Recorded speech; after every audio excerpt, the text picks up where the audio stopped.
Cada año, miles de millones de dólares van a parar a los llamados paraísos fiscales, lugares donde el gran capital logra esconder enormes ganancias para no pagar la totalidad de impuestos que debería. Con eso se genera pobreza y desigualdad.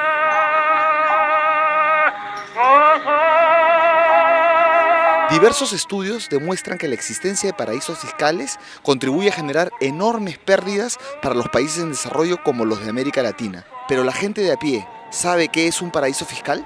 ¿Sabe usted lo que es un paraíso fiscal? No. No. Un paraíso fiscal, sí, la verdad que no he escuchado. No sé. No sé. ¿Eludir impuestos y refugiarse en un paraíso fiscal? Tampoco, Como vemos, muchos ignoran la existencia de estos mecanismos de fraude. Sin embargo, también existen ciudadanos que conocen con exactitud qué es un paraíso fiscal y cómo se usa para eludir el pago de impuestos. Sí, en Colombia sabemos mucho de eso. Donde se esconden capitales provenientes de narcotráfico, de negocios turbios. Es donde uno puede meter su dinero sin que nadie más que uno sepa. Es aquellos lugares donde no se pagan impuestos y donde pueden eludir sus responsabilidades con el Estado. Lugares donde las multinacionales o donde la gente muy rica pone el dinero para huir de depositar en su país y no pagar los impuestos del propio país. Un lugar donde la gente puede aprovechar de no pagar taxas. Hombre, donde van los sinvergüenzas a meter el dinero negro. Es muy malo, porque el Estado no podemos tener dinero. Well, it's somewhere you go to hide your money. You don't pay tax on clothes or...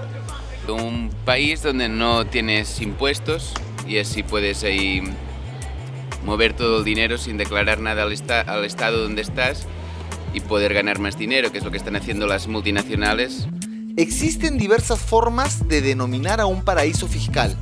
Algunos los llaman jurisdicciones secretas. También hay quienes prefieren no llamarlos paraísos fiscales, sino más bien cloacas fiscales, haciendo alusión a su naturaleza de negocio sucio. Es un lugar en el cual las personas pueden hacer transacciones financieras sin pagar impuestos, sin tener registros de sus cuentas, de sus nombres, sin tener que exponer información que en otros países en cambio tuvieran que hacerlo ante distintas autoridades de regulación o tributarias. El objeto es la evasión fiscal y el objeto es la evasión fiscal porque la forma de operación de la banca ha cambiado. Su propia plata se la presta. O sea, tú depositas en el Banco Continental, el Banco Continental lo deposita en Gran Caimán y luego toma prestado de su banco en Gran Caimán de regreso al Perú. El banco de esta manera no tiene utilidades en el Perú. Entonces no paga impuestos en el Perú, no paga impuestos en España, en el Banco de Vizcaya. Ese esquema se llama round tripping, que es viaje redondo. Son viajes redondos de dinero. Nos queda claro lo fácil que es para los bancos ocultar sus ganancias en paraísos fiscales. Pero ¿cómo hacen las grandes empresas no financieras? Jorge, ¿cuál es el principal mecanismo que usan las transnacionales para sacar dinero del país y llevarlo a un paraíso fiscal? Bueno, son varios, pero yo diría que hoy el más importante es el de los precios de transferencia. La manipulación de los precios de transferencia, como anota Gaguero, es el principal mecanismo para encubrir utilidades y llevarlas a paraísos fiscales. Esto se hace entre empresas de un mismo grupo económico y consiste en que una transnacional que opera en determinado país realiza operaciones de compra-venta con sus filiales de otros países, sobrevaluando y subvaluando precios según convenga. Prácticas como estas ocasionan pérdidas multimillonarias a muchos estados.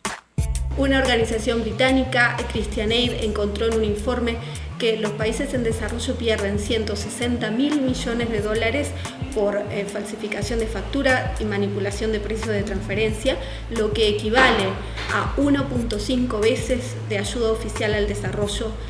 De acuerdo a una investigación de Global Financial Integrity, un grupo de expertos con sede en Washington, Estados Unidos, Los países en desarrollo perdieron en forma anual en el periodo 2000-2008 entre 725.000 millones de dólares y 810.000 millones de dólares. Y gran parte de esa cifra corresponde a América Latina. México y Venezuela se encuentran entre los 10 primeros países que perdieron a causa de los flujos financieros ilícitos. En contrario a lo que dicen los gobiernos de los países desarrollados, la gran parte de flujos financieros ilícitos corresponde a actividad comercial, no a corrupción ni actividad criminal. Esos flujos, ese dinero, está escondido en paraísos fiscales. Cuando uno escucha la crudeza de estos datos, no puede dejar de preguntarse si es que hay alguna manera de sacarle la vuelta a estas verdaderas cloacas fiscales. En el marco de UNASUR, ¿qué medidas se pueden tomar para evitar que estos flujos salgan de los países o por lo menos regresen a los países? Si el UNASUR empieza a generar alternativas a la especulación, como son grandes proyectos productivos, los ferrocarriles del sur, el oleoducto del sur, el gasoducto del sur, el sistema petroquímico, etc., tú vas a generar una alternativa de rentabilidad productiva al capital y no únicamente las rentabilidades especulativas donde los paraísos fiscales tienen ventaja competitiva. Según datos de Naciones Unidas, se necesitan 44.000 millones de dólares para erradicar la pobreza y el hambre en el mundo. Lo paradójico es que este monto es apenas el 0.5% de los depósitos de capitales privados en cuentas bancarias en paraísos fiscales. La mayoría producto de evasión fiscal, corrupción o especulación. A propósito de la crisis económica mundial, los líderes del Grupo de los 20, conocido como G20, que reúne a los países más poderosos del globo, han hecho muchos anuncios en cada una de sus cumbres sobre la necesidad de eliminar los paraísos fiscales. Pero hasta ahora no hay nada en concreto. Países como Ecuador han tomado unilateralmente medidas para hacer más difícil la fuga de capitales hacia los paraísos fiscales. Pero sin duda, este problema debe ser abordado por el conjunto de los países reunidos en el seno de las Naciones Unidas. Desde que en 1934 Suiza decretó el secreto bancario para sus clientes extranjeros, se han creado muchos paraísos fiscales, varios de ellos en el hemisferio americano. ¿Y qué paraísos fiscales más conocidos hay en este momento operando? ¿En qué hemisferio? Aquí en América, Estados Unidos es... Los del Caribe, ¿no? O sea, Gran Caimán, ese es uno.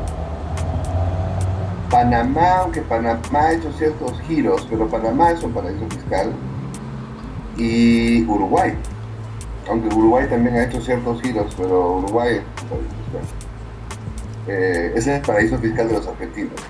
Panamá es el paraíso fiscal de los colombianos, pero es el paraíso fiscal de los sudamericanos en general. Y por supuesto las Islas Caimán son el paraíso fiscal de todo el mundo. Pero ¿qué hacer para acabar con los paraísos fiscales si sabemos que no hay voluntad política suficiente?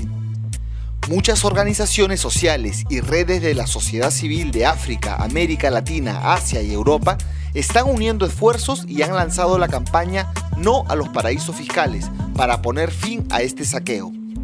Una de las acciones mínimas que todos podemos tomar contra los paraísos fiscales se puede hacer desde una computadora, entrando al portal electrónico de la campaña internacional No a los paraísos fiscales.